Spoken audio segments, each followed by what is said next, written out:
Hi everyone, and welcome to my channel. This is Jeannie Ellis, also known as Scrapbooking Mama. Today I want to share with you how I make shaker pouches. Now, some of you may have seen them and some of you may not have seen them.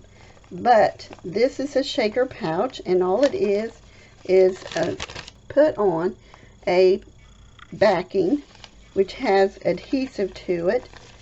And it's got tape here, but you put your rhinestones and sequins or whatever else in there. So if you can't find these or can't afford them at the time, here's what you do. I've got a gallon bag. You don't have to have one that big, but that's just what I got because I use it for other things. First, let me tell you, these are the paper cards that I made using my DIY. I have this out of brushed paper packet, and this is Aurora, and now these are only available through the end of July as long as supplies last.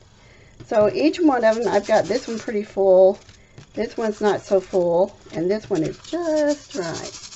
So I think they came out really good, really pretty. So you're going to need 2 sheets of paper. This one is 4 1/4 by 5 1/2. This is a 4 by 4 1/2, which I probably will trim that down. You have your base card foundation right here.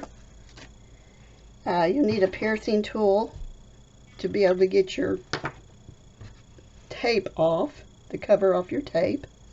You need a template, doesn't matter what size or what style. I'm using oval this time. You'll need some scissors, and you need a trimmer, and probably some washi tape that I'm not sure about yet. So I used washi tape on the other ones, but I did them a little bit differently. But I'm thinking that this is going to be easier, what I'm about to show you, than what I did. And when you're learning how to make something yourself and trying to come up with a tutorial that might be easy enough for everyone, you kind of go through a few things. And I did. I went through a few bags, because I thought, no, that's not going to work right.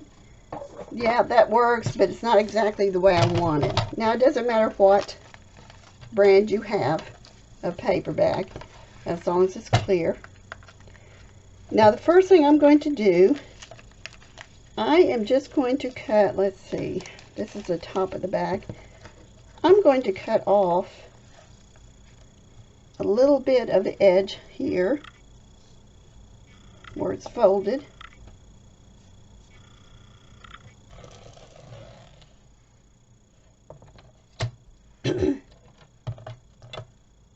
So now I cut off 1/2 inch on that one.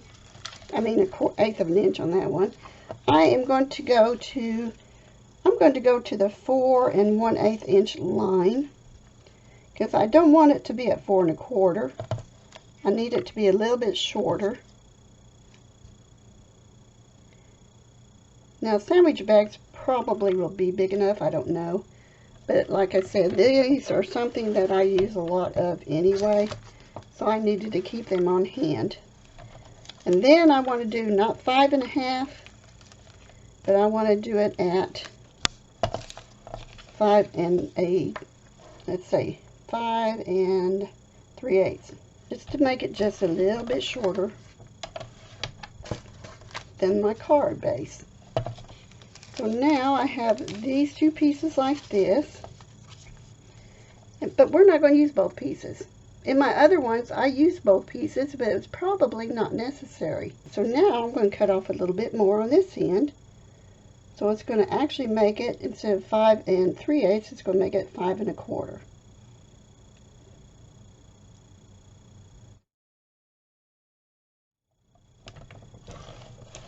I just want to make sure I'm getting the length that I want on it. So that's why I go the long way to get to that short way. Okay, now that you have these pieces cut and separated, you're going to need to put the tape on them, the double-sided tape, which I have right here. And I am going to take some washi tape, and I am going to tape this down here, plus the other end, smooth it out so it will lay flat as possible. And I'm going to take my tape and cut it out now. And I'm going to tape it a little bit longer than what my plastic piece is. And then I'm going to trim that off. So you actually want tape on all four sides, but one of them, do not take the plastic covering off.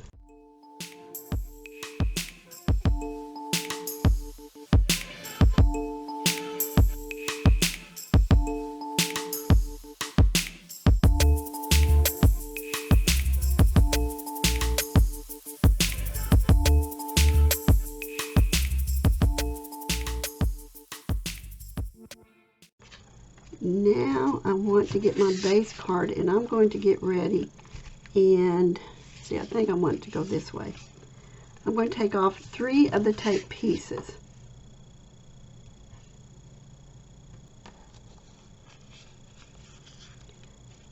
First one I'm going to do is the bottom.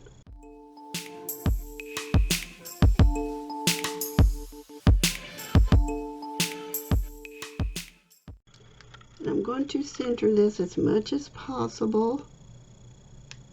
Any overhangs I can trim off, and you'll see that I only pulled up a little bit at a time. This just makes it a little bit easier for me to work with. And then I'll pull this tape, and I'll pull this one, and I'll smooth it as I go down or up. You can see I did do it a little crooked, but that's okay. Again, just trim it off, because I gotta tell you, it's hard to see clear plastic onto white paper.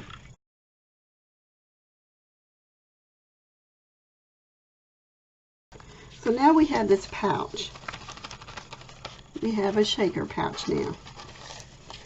Now I want to see how this fits in here, and I like the yellow showing, and I need to see if this will fit okay. It fits on the inside because there's no pocket.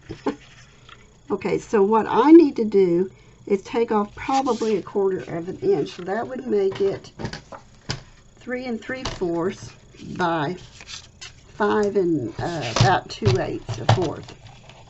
So we're going to go ahead and trim it down 1/4 of an inch.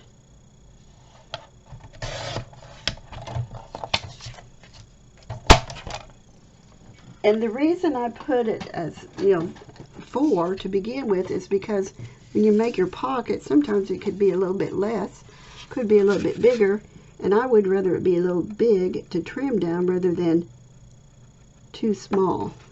Okay, this should fit good now. Alright, so this actually ended up being like 3 1/2 maybe.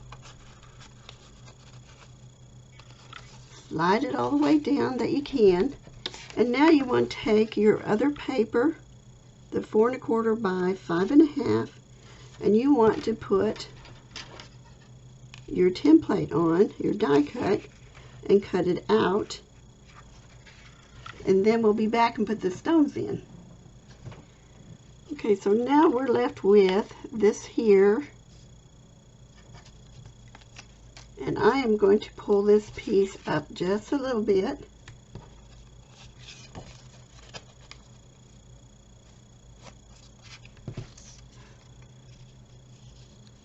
Just to make sure it's not going to show that top. Okay, so set that aside.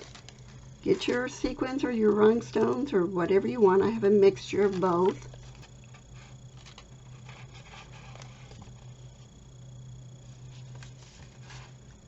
I think I'm going to put a little bit of tape.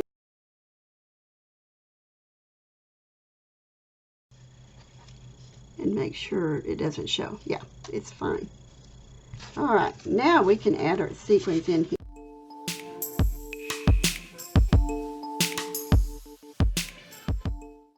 Remember this piece up here that we had tape? What you need to do now is just take it, open it up, and pull that protective shield off.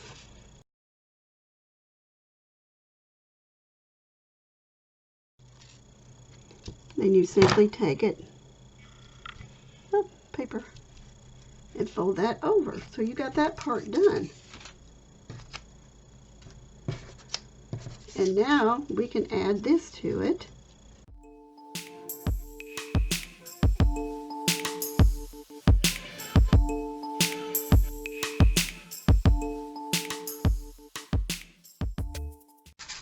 There's a shaker pouch. Now I'm going to take this flour and I'm going to add it up here.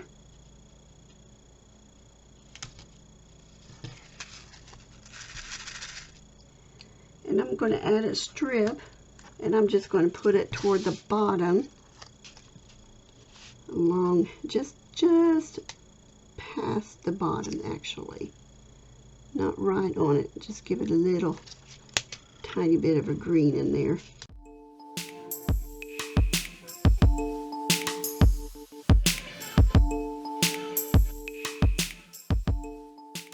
Alright, now that's my shaker pouch.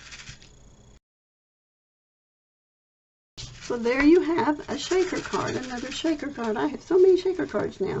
I've got 5. Or 4, can't count. I have 4 shaker cards now, and each one is a little bit different. But these 3, I use the same paper pack, so we'll go ahead and put him aside for now. But these 3, I used a brush paper pack, and I love how they came out. Links are going to be below. I hope that you like and subscribe, and that this will inspire you to make your own shaker pouch or shaker bag, whatever you want to call it.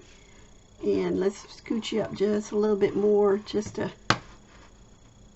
so you can see it better. There we go. See you next time. Have a great day. And thank you so much for watching, because I really appreciate each and every one of you. Bye for now. Blessings.